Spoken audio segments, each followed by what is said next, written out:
What What's up? going on, man? I didn't know our intro took 45 seconds. That's a long time for me to be sitting here awkward and I dropped something.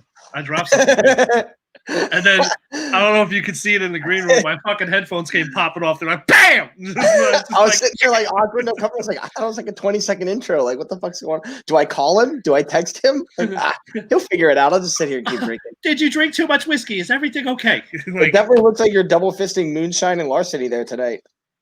Hi, my name is Billy. Look, I like that your retard, your drunk, and your Marine voice are all the same. Yeah, pretty much. That way. Look at you, Pete. Looking at you. Yeah, I don't have to think too much, and I just go with it. That's all it is. All right, everyone. Welcome to the Liberty Risk Podcast. I'm Billy. And I'm Hugh, and it is day 12 of quarantine. As you can tell from my scruff is coming back after they made me shave it to check in for 8 seconds. How long did it take you to grow that out before you had to shave it? That beard? Oh, I've had that I had that beard since the day you got back from your last deployment? No, less time than that. I don't think that I drilled in March. I might have, but I can't remember. So it might have been end of February, beginning of March. I've been growing that beard. And I only trimmed it one time because it was getting like I couldn't get a hair appointment. I got a hair appointment, but they wouldn't let them do beard work, which I thought was weird. So I went home and I had a guard that had like a 27 on it. So I just used the 27. And I was like, it's the largest one that I have. If whatever it takes off is whatever it takes off. Yeah. And that was in the middle of June. So I'd had what I had for the Thursday up two weeks ago. I'd had that for maybe a month and a half or something like that. Oh, okay, not too bad. Yeah, it doesn't take me too long to grow a nice, beautiful face mane, a regal sumbitch, as it were. You're so stupid. So we haven't mentioned in a while, which is total failure on our part. But as usual, this podcast is powered by Pod Decks. They got 5 decks out. Each one contains 50 different cards. Each one has there's 2 interview decks, an episode deck, Would You Rather, and a What the Heck deck. They're all different colors: black, blue, white, red, and yellow. If you go on to poddecks.com and you type in, and I will put this black, blue, white, red, and green. Did I say yellow? You're thinking the Power Rangers. Oh, damn it. I said yellow. I did say yellow, right? You did. You know what it is?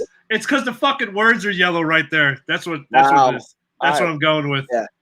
But yeah, we've been using pod decks for a couple of weeks now. We need to use them a lot more, but we have had a lot of fun doing them, especially the episode decks generate a lot of really good topics of conversation.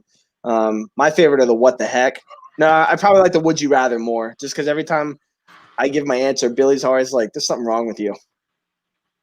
Yes, there is. And I enjoy that. Well, it's easier to go over what's right with me. It's a much shorter list. Yeah. So how is the quarantine going? Are you losing your freaking mind yet? Or I'm so fucking bored, dude. Like, I have a final coming up next week. I just cannot find the motivation to study for it. All my readings for English, I'm doing them right in the beginning of the week so that I don't have to do shit the rest of the week. I've tried to do like a few GMTs, but like there's just so little to do. I've watched maybe like 18 of the Marvel movies. Watched a couple of the new things that I hadn't seen before, but there's nothing to do. Like I can't. I'm actually. I'm getting you a pellet gun because those fucking birds, the little bastards, flying rats, you little cum-dumpling hosies. They're tripping daddy out, get us. They're tripping me out, bro. So, dude, has there been a cloud in the sky? Has it rained since you've been there? It's so funny. You know what? I was thinking about that earlier today. And the reason is when I woke up, it was very foggy and misty. And I had not realized that it had been like that every day since I got here. It's usually foggy and misty, a little bit of overcast. But then it is miraculously beautiful every time we do the show. And I don't know. Oh, May. That's right. Yeah, May was I drilled in April, so I've had this beard since May. Thanks, Troy. Okay. Yeah, but it's just miraculously beautiful right in time for the show, man. I don't know what it is. You're such a piece of shit. This morning I was like, man, if it stays like this all day, Billy's gonna be so happy. Then it cleared up. I was like, oh, thank God. I don't like spreading unnecessary happiness. You got to create your own content there. You're such an asshole, dude. So yeah, while you're enjoying the West Coast weather, we're you guys are getting storms. Well, we're about to get hit with another fucking tropical storm. I know. I had to send out a bunch of emails about how storms spread COVID-19. It's just so stupid. It's just going to take all the crap from Florida and push it back up here. You shouldn't talk about people like that. Yeah, it's fine. You know. Yeah. But yeah, dude, I'm just getting sick and tired of it, man. It's just I just live in that. The weather. Well, I live in that pocket of the U.S. right there in North Carolina. That's just don't you have like low property taxes and like low housing market and shit like that? Why'd you even move down there? My kids. Don't you have home custody? Like move them, take them with you. Long story. That's a whole nother episode. You're the decision. Listen, another episode. You're the Optimus Prime in this relationship, okay? You know what? Honestly, you take those little Autobots by the steering wheel and you take them with you. Honestly, and you know what? Well, we could talk about this one episode for any full-time single fathers out there. That I'm sure we got a few that can join us. When a man goes into the court system for custody, right off the bat, even my attorney told me, she's like, "You're already at a disadvantage because you're a man." Oh, sure. I've heard that before. And it's bad. It's really bad. So I had to, not that I mind whatsoever, spend extra money, fight even harder. But it is what it is. My kids are happy. And that's why I don't mind living down here in this. It's a good place to raise kids. It's not a terrible place. No, man. Not at all. So before we get too deep into it, I remembered the thing that I thought this earlier today, and what's up, homie? I don't know why that guy's showing his camera up here for some reason. A little weird, but I don't know. Hey, buddy. Might be jumping down the third floor balcony, whip kicking somebody in the head. Get the fuck out of here, you little queer. So Guinness, lay down. Don't bark at those dogs. So I was thinking about something about we got all the task forces getting started to identify like the systemic racism in the military and things like that. Yeah. And I was thinking about it, and I appreciate the effort that they're making, but the people that I feel like get selected for these kinds of opportunities are not people in, we'll just call them well segregated units. Not in the position to be in these. No, they're not the people who have to face these kinds of things or learn from them. Like, I'm not now. Part of me thinks that it's going to be like 50% honkies, and mostly administrative types and people who don't have to work and are not in high stress positions And I'm not saying admin can't be difficult or high stress, because I'm sure there's a lot of people calling and yelling at you because we're tired of having to do your job and ours. But I imagine it's not. Wow.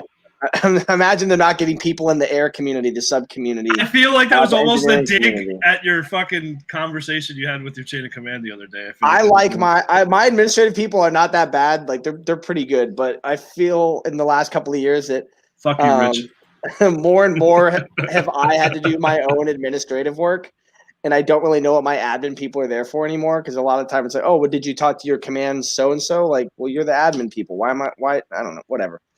So I was thinking, do you remember a few years ago when Shinseki replaced the president of the VA? Yeah. And they were like, all right, yeah, it turns out we're going to start making it a lot easier to fire civilians. Yeah. Right? Because it's an administrative nightmare to get civilians in the government out. And I think that that's a model that we should adopt into the military. I think that if you make a report, and maybe this already exists, I don't know. If you make a report, somebody should come down to that command and make an investigation, and then invest in the, you got to take your statements and whatnot. And it'd probably be a lot stronger if you and a few people went in and made this claim about an individual. And then, if you, hey, well, listen, of the, let's call it 78 people in your command, 8 of you said that you're a piece of shit and these are the things that you're doing. But, 40 other people said you're a good guy. It's not something that you would do. So obviously we think you definitely fucking did it.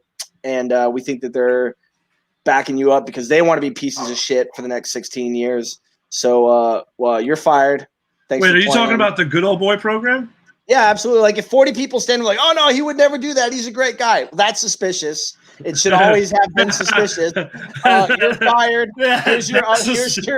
Here's your other than honorable discharge. We're going to believe those 10 people who also happen to be non-race, women, and minority. And everybody sitting in this office is fucking whiter than bird shit on the North Slope of Alaska. next to Jesus plate of rice. Christ. So you're all fucking fired. Well played, dude. Well played. You know what I mean? I'm inclined to think like if you want to make like quick change, you just start going in and firing a bunch of, and not even just officers either. Fucking chiefs, fucking first classes, going in and just throwing second classes in the brig. Like, oh man, you think it's appropriate to say this shit to women? Cool, man. 30 days in the brig, half month's pay times 2. Yeah, Whatever fucking happened to 3 days bread and water. Oh, they got rid of bread and water. They're not allowed to do it. That's anymore. what I'm saying. Like, what the fuck? Yeah, you should keep doing bread and water, and then be like, hey, listen, we also went ahead for you, and we found like the 10 shittiest ships right now based on surveys. You're gonna go to number 2 because we already sent somebody to number 1. So you're gonna do a bunch of bilge work for like 6 months. You get no shore duty, no alcohol, and we're going to assign somebody to watch you. They're going to treat you the way you treated these people, like 1 day a week. They get to pick the day, so it's random and new every time. Yeah. Very quickly, I foresee a lot of changes happening, you know? I couldn't agree anymore. You know, like it's just like, oh, you thought it was appropriate to touch 11 women's breasts? Cool. Well, we've told this person that this person thinks it's appropriate to touch women's breasts, so that's probably why you're getting hit in the chest with a mega wrench, or the electrician has stuck you once or twice with his voltmeter. You know what I mean? Just you know, you get what you fucking get, and then you know they want to get out, and they were like, "Oh, I want to file a complaint." Oh, no, you don't get to file a complaint because we're doing you a favor by not making you register in some sort of federal program. So. Yeah, you know, not even just them. First classes sweep it under the rug. Second classes will take care of this. Anybody who's doing something wrong has friends that'll take care of themselves and not do anything about it. So I just think it should be easier to fire people. I don't think, and bread and water is a great punishment. It's a great fucking punishment. Yeah, and it should be like shit bread too, like rye bread. And oh well, that's not. I don't think that's the same thing that we're talking about. Or it should be like the water like they have out here, man. My water smells like sulfur when it comes out of the faucet. You know? That's how like Florida. That's sulfur Florida water and rye bread. Could you imagine sulfur water and rye bread for 60 fucking days? Pumpernickel. Yeah, or yeah, right. How's it? Yeah. So it should be easier to fire people. I think you know the administrative process, we all know, slows things down, and I think that you know. I think that maybe the real life possibility of you getting an OTH and a fucking charge on your fucking Navy record. I'm not saying it's going to cure the problem by any means, but you know, I think it might do some fucking good. Or even better, and I fully believe this, if you do something wrong and this person turns around and just whip kicks the shit out of your kneecap and just beat your ass with a fucking baseball bat, man, go ahead. Everybody gets one. Does that go back to the when someone says something stupid, we should be able to punch them in the face one time? Yeah, man. Everybody gets one. You get one PTSD claim in court. That's how I understand it. Oh my God. You watch way too much TV.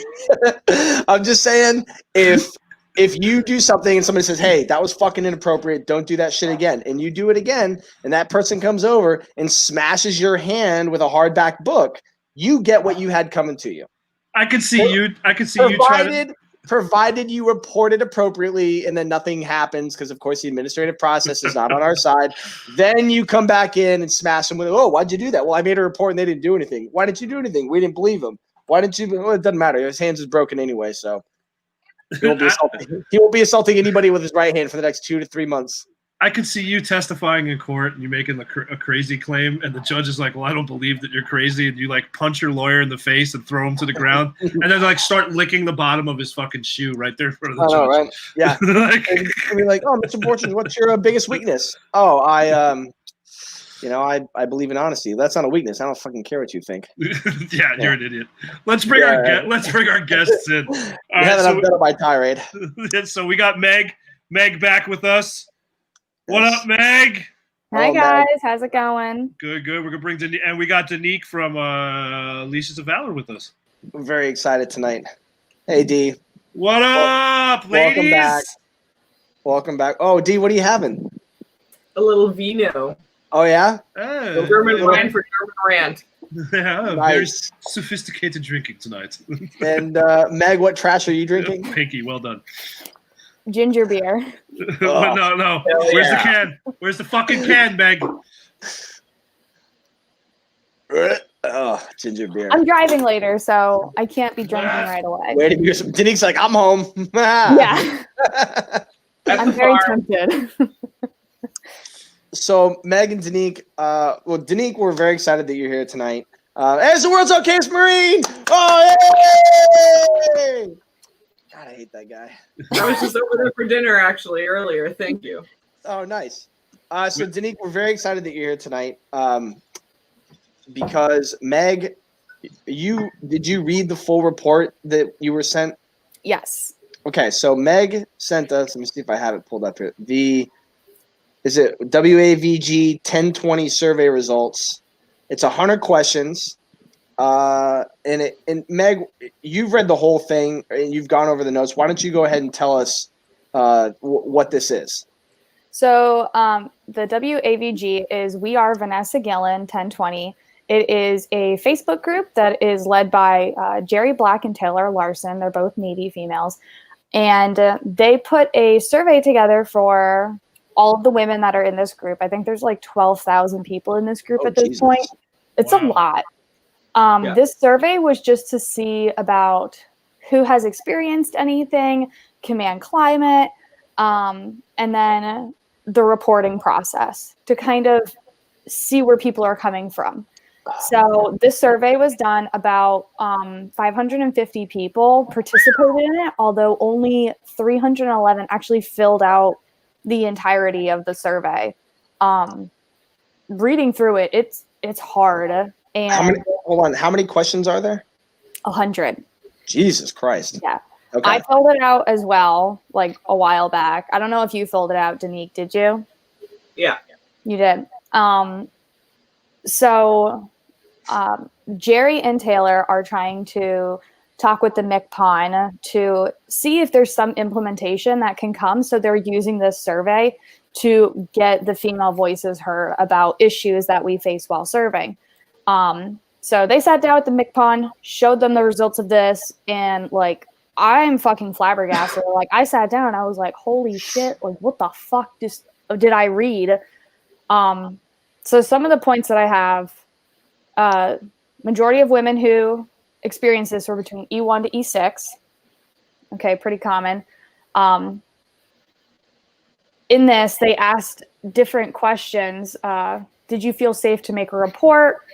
40% did not feel safe. A lot of people didn't report, so it wasn't applicable to them. That's even worse. So you look at this, and it's like, okay, so 40% did not feel safe. And then a large majority said they didn't even report it. So about 80% either did not feel comfortable coming forward at all or knew how unsafe it was, and they continued to go forward with it. Like, they knew what they were getting into. And I don't know what other people have experienced. And like the shit you just talked about, Hugh, I've had a guy straight come out to me and zip down my coverall and then ran away saying, I'm feeling extra sexually assaulty today.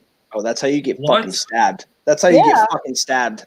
And a room full of people, nobody said anything. And I'm like, the fuck? So it's like people don't say anything because they're afraid of something. 90% of women stated they never felt respected before or after assaults. The question, have you experienced or currently experiencing toxic leadership? 54% said yes, before and after, and 30% said they only ever experienced toxic leadership. So 84% of people, 84% of females. And it's like, I'm pretty sure it's the admin types that are like, I felt so respected. That's sickening. It is. It's like I had to like stop reading some of the stories that were coming out of this Facebook. That's eight out of every 10 women. Yeah. Yeah. Dinique, you're in this group as well, right? Well, I mean, so I'm going to try not to interrupt, but another important thing to really look at is the rank when this happens, which majority is literally junior enlisted. Obviously, whatever mentorship or leadership we have going on is absolutely failing and turning a blind eye because it is very strong numbers in that direction, and it's over 70% or something. Yeah. Another crazy number that stood out: 70% said their perpetrators still served after the incident. So then, if you scroll up on this sheet, because we have a Google Doc, because we're literally like escalating this, how many incidents of sexual harassment, assault occurred while serving? These are numbers, not answers. Like literally fucking numbers. So these are like 3, 1, 5, 1, 4. These are individuals that have encountered multiple assaults. We're not talking a Hooters calendar or a dirty joke. We're talking literally an assault, a rape. Nothing about, it was non-consensual. That's downplaying. If it's fucking no, it's fucking no. Jesus. So the data for 550 people in a closed group, and that's what's important to look at here, especially when you look at the congressional hearing that just happened yesterday, where Colonel Wendy hopefully understands that he kind of got his ass handed to him when he says that SAPRO, whatever the fuck you want to call it, rename it and restructure it, is considered up to par for Army standards. Because from what I understand, the representatives basically told him, then you need to reevaluate what Army standards are considered. Because somebody dying on your watch, on your post, in your Army is not acceptable. And for you to pretend like it didn't happen for several months is also not acceptable. And then multiple bodies are uncovered. And this is just one base. Yeah. Now think about it. We have multiple branches of the military, and they all have their own bases. So quantify this to the size of the problem. And this is just, and I'll call out the Hispanic community. We are lucky that they are as close as they are, that they didn't stop. Because that's the only reason it has blown to the size it has. It's because that community really stood by her. Because the Army didn't. The Army wasn't looking. How many bodies at Fort Hood now? Is it like 7 or something? I think like that? 3 confirmed, just that they actually found and are like solving something. Right. But the missing cases units, and then some contact I have posted an old report about a cartel ring that got caught at Fort Hood too, or investigated, where some chick was basically using Army equipment to run drugs across the border and blackmailing people to work for her and having them killed off when they didn't. Jesus fucking Christ. By the way, when I was in Charleston, like the legend was that just before I got there, they'd caught a prostitution ring in officer housing. Like this human trafficking and this sex scandal shit is nothing new. We just caught people in Bahrain in a human trafficking ring. Oh, well, huge. what about the whole thing? We were talking. Absolutely Me and Meg were talking about this. My old ship. I wasn't on there when this happened, thank the Lord. But the Way City, literally almost the entire freaking Chiefs mess got sent to captain's mast for adulterous behavior. Yeah. Yeah. Oh, and and it made me sick. I was telling Meg it made me sick because when I was on the Way City, we were looked at as one of the best ships in the fleet. Yeah, and then that happens. It's trash. Well, Billy, that's why we can't have nice things. Yeah, right. Like fuck. Ruined it. Jesus Couldn't keep your paws to yourself. It's absolutely insane. It makes me absolutely sick to my stomach because me and Hugh talked about this. Our minds don't. Me and Hugh talked about this, and don't grammar correct me, son of a bitch. I want to get back to that data and where it came from. So it originated in a closed group that's on social media. I'm not going to give anybody the abbreviation because unless you're in it, it's none of your business. But that's where this data came from. And I want to stress the importance because it's a closed group. This is genuine information. This is not like this command climate survey bullshit that IG just pushed down and presented in front of Congress.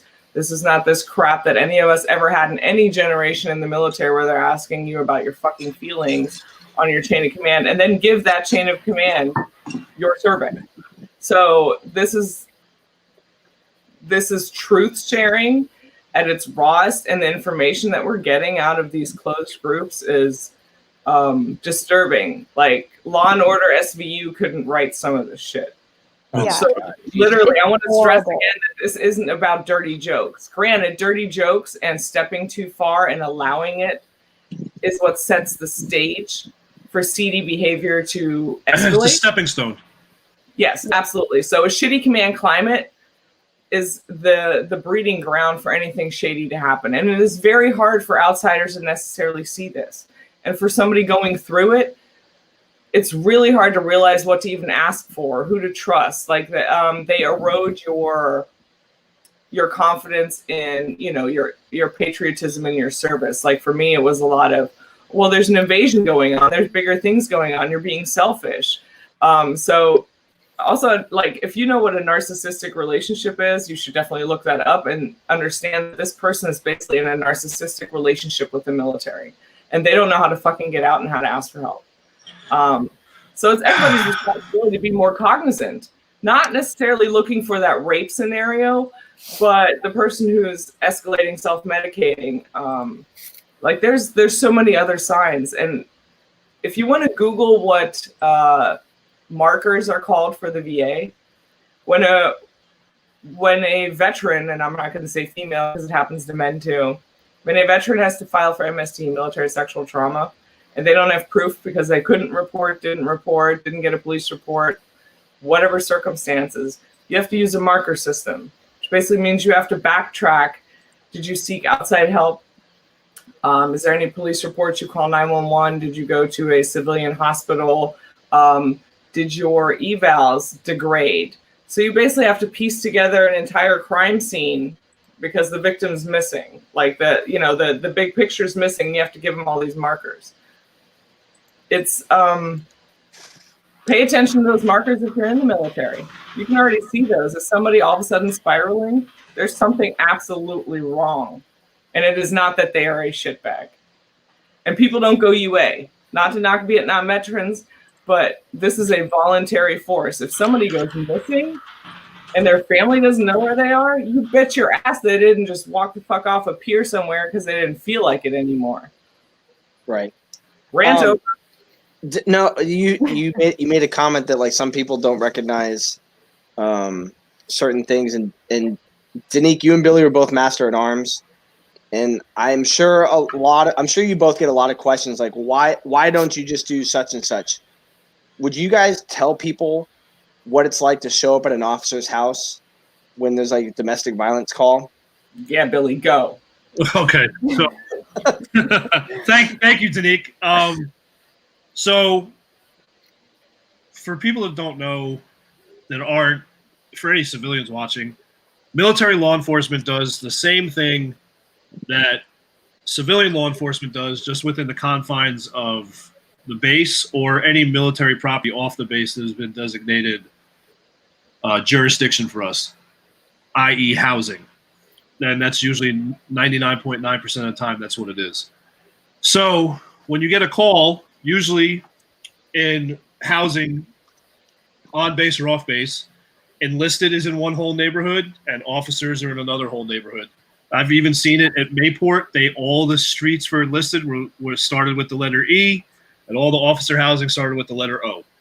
So, with that being said, when I if I show up to an enlisted person's house, E1 through E9, doesn't matter what rank I am, if they're E1 through E9, whatever the call is, if it warrants me placing them, apprehending them, meaning arresting them, I don't have to ask permission.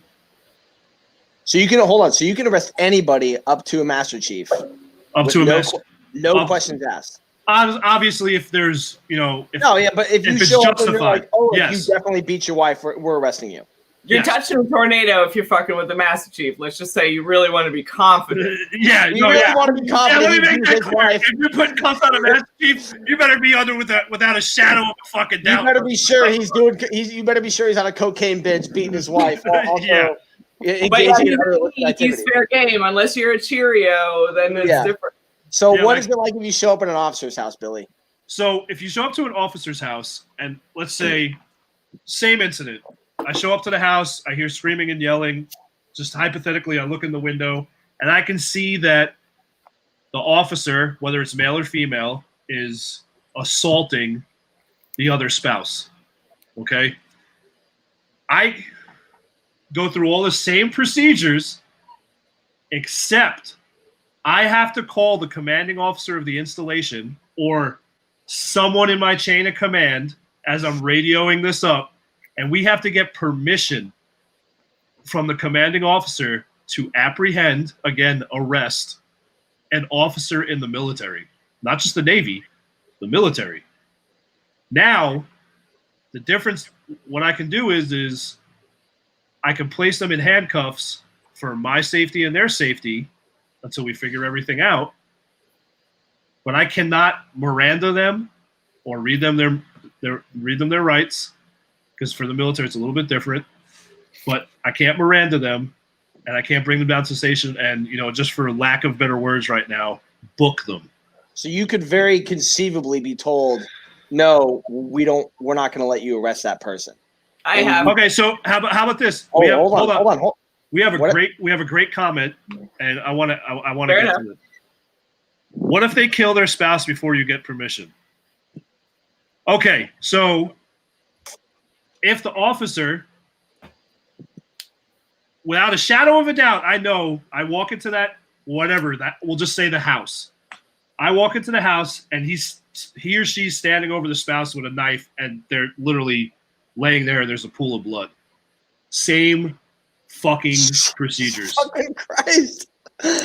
Oh my fucking God. They got Now at that point, I will back him and say I would not have had the confidence to pull my firearm on an officer when I was stationed in Charleston.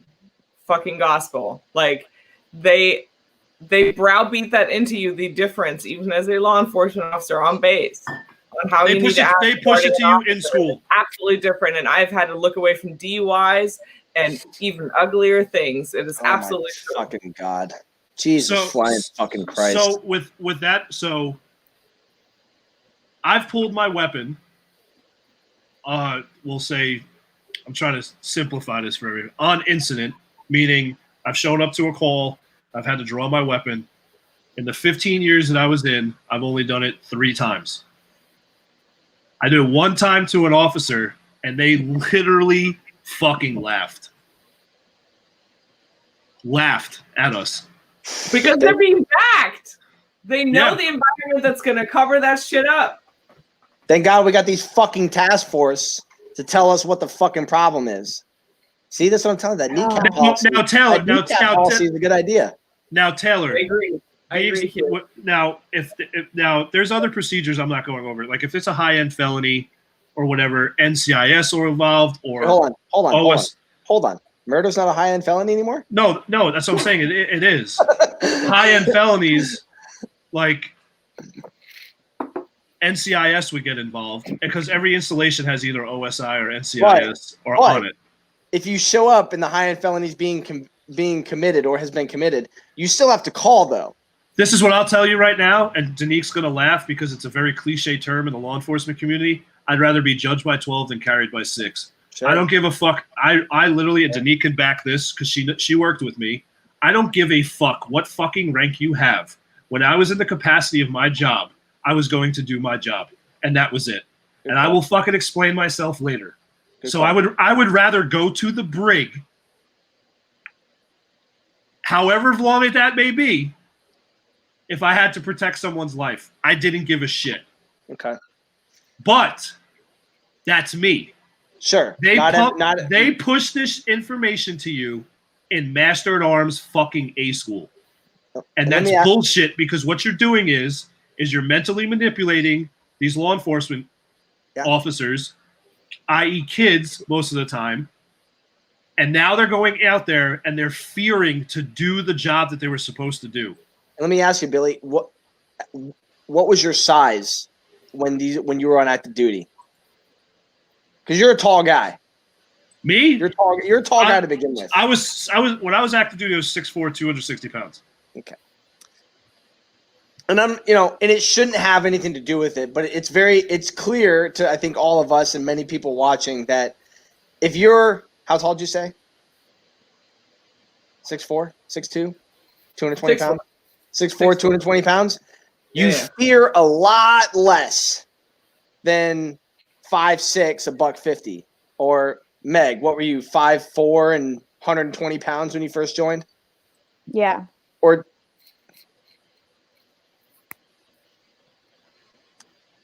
yeah, for sure, girl. Or Danique, who does yoga every day and does anger weights, but is still $105. Medium husky. You wore medium. Yeah, I wore medium. Better shape at my old ass age than I was when I was in the military because I never got to recover from any of my injuries. Sure, So there's a lot to be said for the collective environment when it comes to any of our injuries, any of the incidents or traumas that happen. Because I also want to make two things very clear. The relationship to consent in the military cannot be compared to anything in the civilian world. Nope. And the other thing, no, let's ride with consent for now. Relationship to consent. They own you. And I want to explain that as an enlisted person, you can't resign from your commission. Like, if you rode for 4 years, you're homie, you on that ride for 4 years, no matter what happens.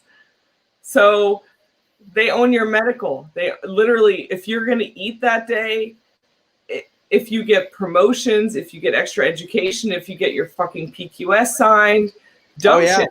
By the way, they also have the key to your barracks room usually in their leadership. Yep. They can call you in late at night, like what happened to Vanessa Guillen, getting called on your day off. They start fucking with you. I had other command leadership, and I mean a fucking W5 who's the bosun of the entire harbor, asked my security officer why I was on the pier moving barricades when I was one of the LIMDU personnel. And my secco told him to mind his own fucking business. So it was so aware that other leadership made asks about what the fuck's going on. And it still didn't make it. Well, I mean, we had 3 IG investigations, so I can tell you how those go. Really great. Yeah, those IGs are a pain in the ass. But this relationship to consent, like, this isn't a yes or no question where you have to hold somebody at gunpoint or punch them in the face to rape them. Like, you can literally withhold. Yeah. You can ruin their life in other ways. Before you get to the thing that it's so uncomfortable for so long, like, you can break somebody down, you can punish them after the fact, like. Before you get to what you want, treatment withheld multiple times. I mean, it's dumb shit, but it adds up, and you break a person down. Yeah, Meg, I want to hold on, Billy. Meg, I want to ask you. You've made a complaint before, correct? In which NCIS and the MAs got involved. Yes, I have 2. Are you comfortable telling us about one of them? Yeah, I'm fine with it. Because you fit that bracket of personnel that we read those numbers from the page, and I was wondering if you wouldn't mind sharing your experiences as a firsthand encounter. Okay, so I joined the fleet July 1st of 2013. August 8th, I was assaulted. I suffer from like really bad anemia sometime, and I get really hypoglycemic. I was pretty much unconscious and could barely say anything, and I was like, please stop, please stop. Dude finally stopped, and like the rest of the day I was like, wow, that's really fucked up. And I went straight to my Master Chief the next day. I was working in the Gedunk at the time, cooking and flipping burgers and whatnot, and I looked at my Master Chief. I'm like, I gotta talk to you, I got something to tell you. And he looked at me, he's like, all right, shipmate, I will come back in 2 seconds. He promptly went to the bathroom and threw up because he knew exactly what I was going to tell him. I had been at my command for about a month, and everyone there was making bets like, who can sleep with her first, who can get with her first. Like, I had guys breaking into my room constantly. And I was already a fairly aggressive person, so I knew how to defend myself to some degree. Because of my incapacitation, I wasn't able to very well. So there was that. So I reported it. I went through the whole process the first day, did my kid, did all of it. NCIS came in. The guy admitted to it. He had pictures of me. Apparently they got out to my last command. They're still out there somewhere. I don't know. So I reported everything. I did the right thing. And I never once questioned myself because I was like, no, this is what I'm Atta girl. I was like, I don't care what happens. And that was probably so yeah. Never questioned myself. That's the Italian, like the New Yorker, like fuck off. But, like, hey, fuck you. oh, fuck you, fuck me. Okay, so I think that really didn't traumatize me. The thing that traumatized me was, so we were a joint squadron. There was about 3 different squadrons with us. My commanding officer did not realize I was in the crowd for our safety stand down and addressed 500 people about my case. Jesus. And I stood there in the crowd as 500 people watched me, and my VA standing next to me, she's like, don't move, don't turn your head, don't look anywhere, you need to stand here, because if you run away from this, they're going to follow you. So I had to stand there, and everyone watched me, and I remember like tears rolling down my eyes, and like that was the moment when I was like, I fucking hate my life. And that was when the real switch came and I started getting really, really bad. They started seeing me spiral and they were like, okay, we need to send you to therapy and everything. So they sent me to outpatient therapy. Mind you, my assaulter was still there. I still worked with him. So you made this, hold on. You made this report. This dude admitted it, provided proof that he did something wrong, and nothing happened. No, and everyone at the squadron already had the pictures, so they knew. At that point, they felt that I was in such a great amount of danger. They had 2 second classes. I was in E2 at the time. They had 2 second classes that had to escort me everywhere I went. And they didn't really help at all because they were like, this is super annoying. I don't want to follow this girl around. Thank God I was 21 at the time because I could do whatever the hell I wanted to, really. Like, I couldn't get in trouble for drinking. So they realized that I wasn't getting better. Like, things were only getting worse. People breaking into my rooms, like having horrible things said about me. So they were like, we're going to send you somewhere else. We're going to send you to Misawa. So I was in Okinawa for all of that. So they sent me to Misawa and went to the therapist there to talk about everything. She wrote on my records, failure to adapt. I was like, oh, I need to adapt to being assaulted. I need to adapt to this behavior. I'm sorry, that's just secret code for MST. Yeah, and I was like, this bitch gonna catch some hands right now. Like, I don't give a fuck. I'm gonna go Hi, girl. Yeah. So like, lay the smackdown like, thanks for my future claim, you stupid fucking worthless bitch. Yeah, I read it while I was going through my TAPS class, and I like got the documents and I'm reading it. I was like, what the fuck? I was so mad. And so I went there, started doing that. My victim advocate, while I was there, would actually take pictures of me and post them on Facebook and be like, look at this dirty slut. That was my sapper victim advocate. Another female. Wow. Would do that to me. Yeah. By that point, out that it's not just men doing it, and women are not always advocates and allies. Absolutely. I've heard many women say that women are their worst enemies. Yeah. And it's shit like that. Some of it's Queen Bee syndrome, and I will be honest, if there was anybody in Charleston that needed my fucking help, there's no way I was aware of anybody else's suffering. If you would have come to me, I don't know. So, take it in context depending on what behavior they're doing. They may have their own struggle. Sure. And then other people really are like, fuck you, suffer your own. I had to go through it to get here. I'm not going out on a limb for anyone. Right. They feel that they got to this point. Where they got there, but is it fuck behavior? Absolutely. Yeah. They feel like they got to this point after dealing with the same shit. So whatever, just deal with it. I did it and now I'm here. I mean, I don't want to be caught doing that when Jesus comes. But if that's what they want to do, you do you. Yeah. So it was like really bad. And I requested, I was like, can I have somebody else? Like, I don't care. Somebody from the base. And they were like, no, there's nobody here that can help you. So thank God I wasn't actually working on aircraft at this time. And it was mainly training. So that was fine. Real quick. Yes. I just want to say, because you said working on aircraft, how all of this actually affects mission readiness and national defense. Like, this is affecting people doing their job. This is important, like way beyond, again, a fucking Hooters calendar. This is, people can't focus on their primary mission because they're looking head on a swivel, tater, because their own uniform is hunting them. Like, look at it that way. So anybody who's ever been in the sandbox and knows that lifestyle where you're constantly looking over your shoulder, imagine doing that in your own service, in your own uniform, on your own base. That's what these people live, men and women. You know, now I'm So starting it's to absolutely national security. I'm starting to wonder if maybe all those Ospreys didn't go down because they suck. And No, they maybe suck. maybe a couple Osprey mechanics are like, oh, they're gonna fucking get it today. Those fucking cunts. Oh my Failure god. to adapt. Disconnect this line here. Throw a wrench in there. Just fuck kill them all. Honestly, like, okay, I get it. Like, I get it. You know, It's just- maybe, Nobody interrupt you. He's on a rate. Yeah, I know. I Okay, can't good, interrupt good. her. Yeah, I'm right. That's our friend code there.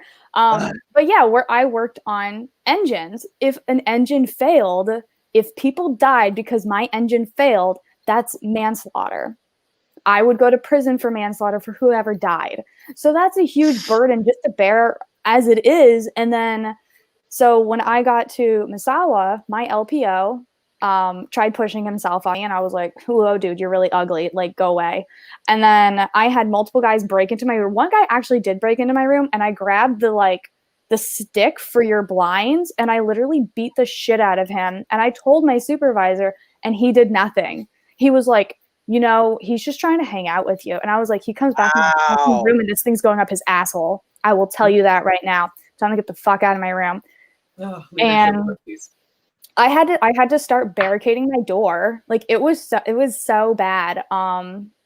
So yeah, I transferred out of that command when I got back. I completed my deployment. A lot of people were like, I'm surprised you even completed it because horrible things were said about you. I'm like, yeah, I know. Like, what were you supposed to do? Drive down the road to a new airbase? Like, that place wasn't working for me. I'll just work. Yeah, right. Like, I'm just gonna go back to Jacksonville where everyone is friends with each other and they're all gonna know my story. Because every command I went to, they knew what happened. My nickname at my last command was the Sapper Case.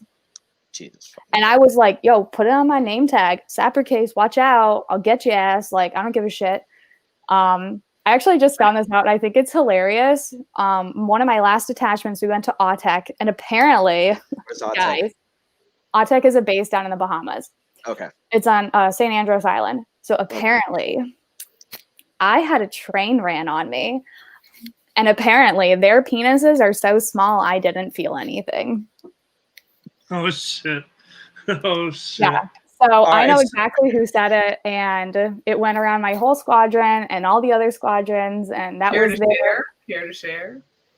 Oh yeah, apparently his name is Corey Galt. He's still in. He is an AM2. He's at FRC Southeast in Mayport Naval Station. DOD Black Books are taking notes. I will call them out. I have no shame. Hey, got a little bolo, Billy. We got a bolo. Yeah, seriously. Hugh, I think, what was his name again? Corey what? Corey Galt. AM2. Corey Galt gets to eat a bag of dicks for the week. Oh, he's the eat a bag of dicks for the week, for sure. Actually, you can send dick candy to people. We did it to a friend of ours. So if anybody wants to send Corey Galt an AM2 from Mayport. AM2 Galt, FRC Southeast Mayport. Remember, just write, you know what? When you enter the personal message part, be like, we all know what you did. Yeah, you know what we'll do? I'm going to find the fucking address because still got friends down in Mayport. I'm going to get the fucking address. Then I'm going to find the website for the little fucking dick bag candies. And I want to see how many people we get to send this piece of shit. You know what? I'll bet you they would. You can write a little fucking note. Hold on. They would send it for free. Those Ipsy like makeup monthly clubs, or the dudes have like a practical box. How about a bag of dicks club? I haven't those people and just call them out that way. If the military won't do it, I mean, for $14.99, we will send him a bag of dicks every month. Sponsor number 2, Billy. Yeah, seriously. What are people gonna do? Fucking sue me? I lost all my money in my fucking divorce anyway. Go at it. I don't give a shit. I know, single daddy veteran guy. Sue that guy. Yeah, go right here. Hold on, I'll give you all the money I have right now. Ready? Fuck you. We started defense fund. They already committed slander. What were you saying? They can't sue. They already committed slander. You can't come after me for the truth. I am not slandering anybody. I stated the truth. That's what they said about me, so they can go fuck themselves. But you know what? His life already sucks. He's got 3 kids. His wife probably beats him at home. She's got a pink SUV. She's like fucking dependopotamus, like #1 out there. His life sucks as it is. He lives in a trailer park. Like, we can make it worse. We can always make it worse. I mean, you can, but his life already sucks pretty bad. So I mean, I want to say I'm doing good. I need everybody to say this. Stonks. I need everybody to say this with me. Olivia, the knife goes in, and then you go 90 and then 180 so it can't heal up. Remember what I said. The Navy's a little rapey, and you're small. So, and like Gavin said, you shouldn't feel anything except just a little bit of resistance. That's it. Also, it's not assault if you burp in someone's face or you fart on them. Just saying. So yeah. I used to do that to my chief. Yeah. He would piss me off and I'd fart on him. Be like, Chief, you told me to go do this shit? Fuck you. You're such a classy broad. He yelled at me one time. I have really bad IBS, and he was like, you can't go to the bathroom. I was like, I will drop trowel right now and shit on the floor. You dare me? I will do it. Disgruntled veterans, that's right. They do that shit. Actually, you know what? They do that shit. Disgruntled vets. It's called Liberty Risk Podcast for a reason. I mean, yeah, right? Yeah. I'm not money motivated. Go ahead and get me kicked out of the reserve. See what happens. No, and you know what? Just to kind of right off Danique's comment, is that's we were talking about this in the green room, is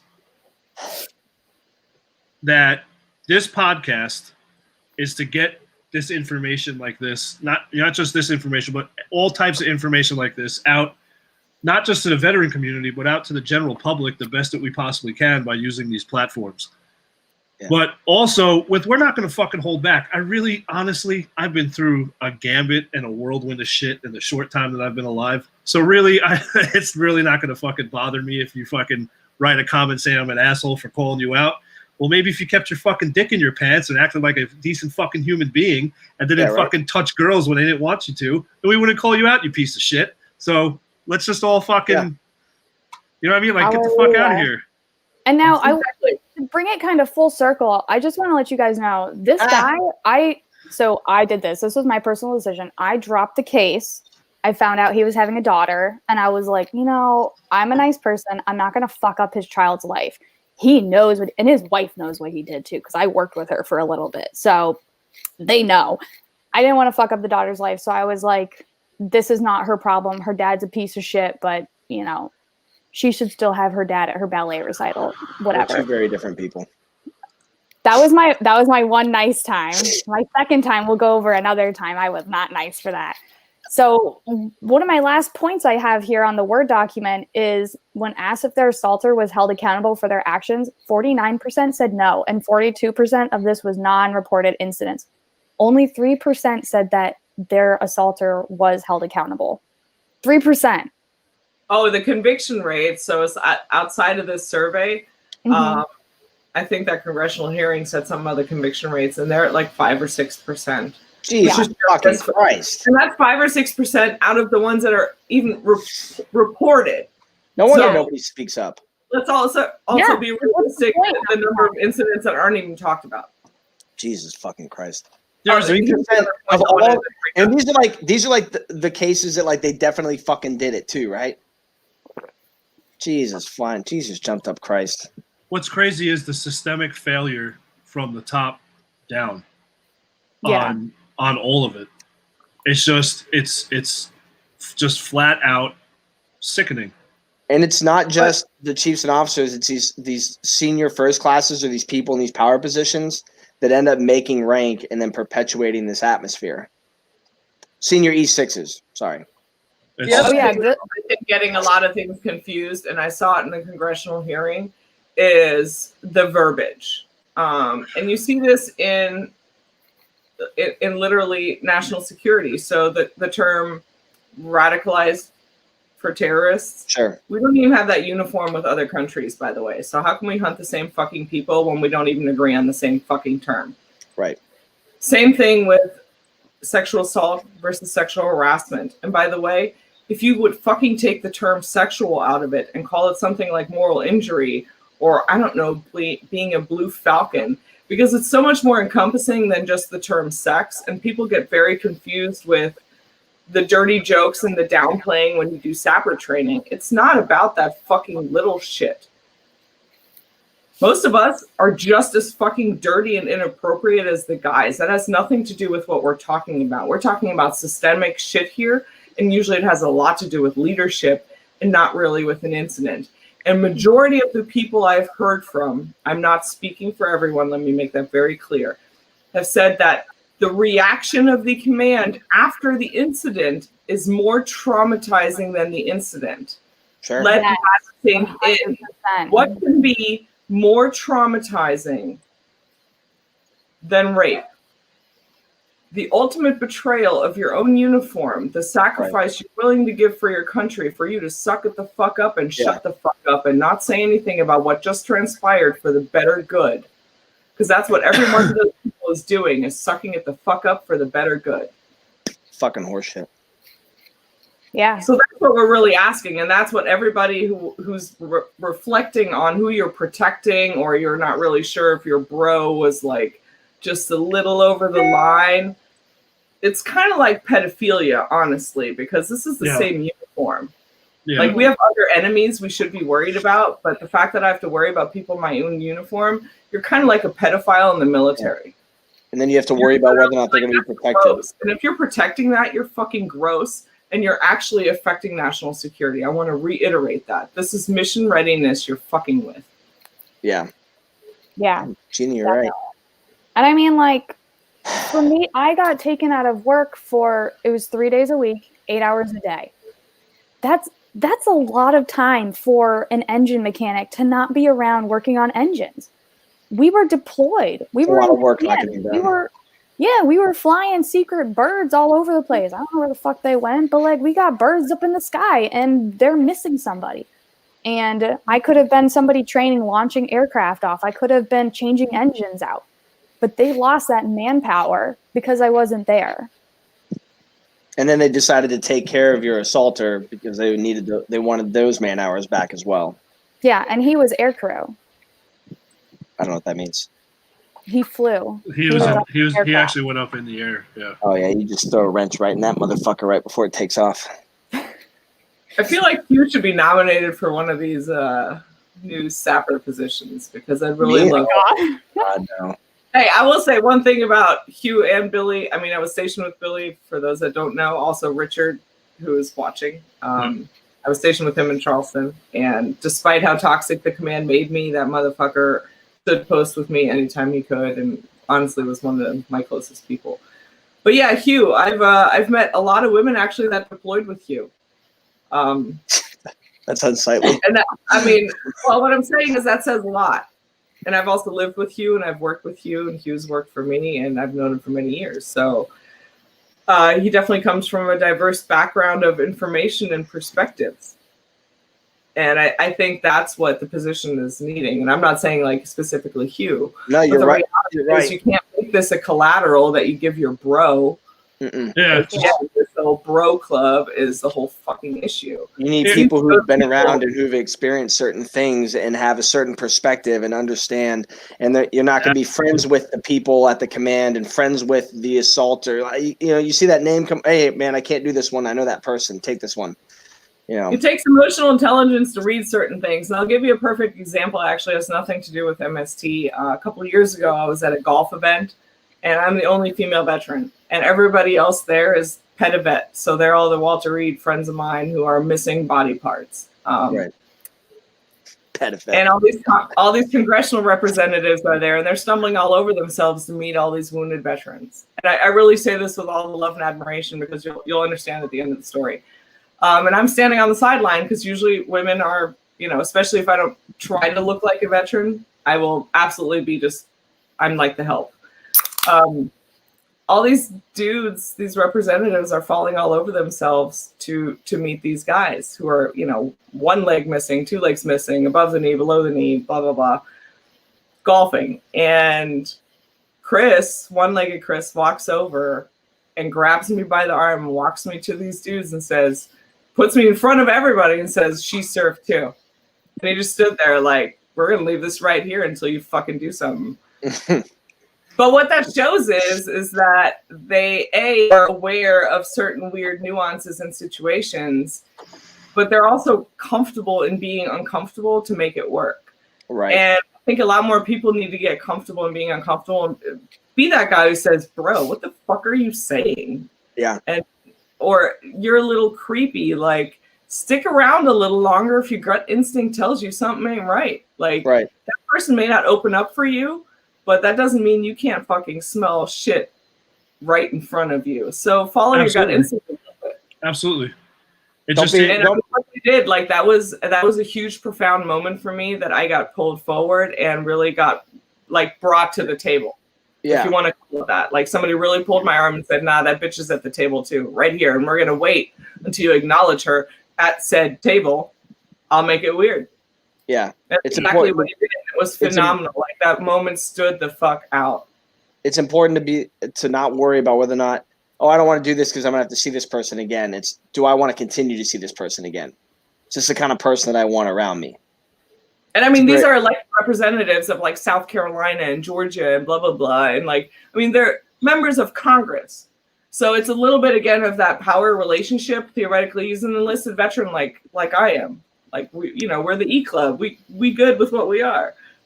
But he's like, nah, bro, I don't care if you're an elected official of whatever the fuck. She served just like I did. We gonna stand here and be weird until you get it. yeah. But that, that How long do you want this to be awkward? That was the hit. I loved it. Like that was a profound moment. No, that's awesome, and it's I well can see deserved. I can see Chris taking his leg off and like dropping a pack of smokes. Like, hey, you want to smoke? While we wait for these assholes to come over and get it together. Let's call that the starting point. Take a pack of M&Ms out. Like, hey, you want one? I've been storing these for a special occasion. Well, ladies, I have to say that, and as usual, it's been an absolute pleasure. For what you've both been through, and to still be here. And to still be here, I honestly, truly am proud of you guys for speaking up, and I commend you for doing it because it's just going to show other women that have gone through similar situations that it's okay to do that, and that their voice is going to be heard. And we're going to push this subject on here as much as possible. So again, just thank you. Thank you both for coming on and talking about the survey and hopefully shed some light to those people that are watching that maybe didn't know a few things. That's really cool of you. We appreciate it. So Meg is going to be back with us again on Monday. Why is that? Why is Meg coming back? What do you have to do for Meg, Billy? Meg has something you have to do for Meg, Billy. What do you have to do, Billy? Fuck you. Damn it. I was so going to get out of it. I was trying to close the show, you. Oh, Thanks a lot, asshole. No. You know what? I'm pushing you down to the bottom video. Yeah. Yeah. I'm switching you out with Megs. But no, so all right, so Monday's gonna be fun. Meg has me doing, I thought, what are we going to do? Is this going to be a weekly challenge? Or Billy's going to drink a shit beer with a pickle in it. Quit That would stalling. be cool. Billy's going to drink a shit beer with a pickle, and Meg's going to come up with other dirty ass shit for him to do on the camera. Yeah, it's going to be fucking horribly awesome. So it's going to be fucking just. I'm not doing the truffle shuffle. It's not fucking happening. Not doing For it. enough money, you would do the truffle shuffle. Yeah, you show me the fucking green, and then we can talk. Okay? But all right, everyone. Thank you so much, ladies. Again, thank you so much for being on the show with us today, and everyone else. We'll see you guys Monday at 8:30. Y'all have a good night. Later, homies. Thanks for having me, guys. Thanks Love for you, being Meg. here. Bye, guys. Appreciate you. Hey, Hugh, we found something.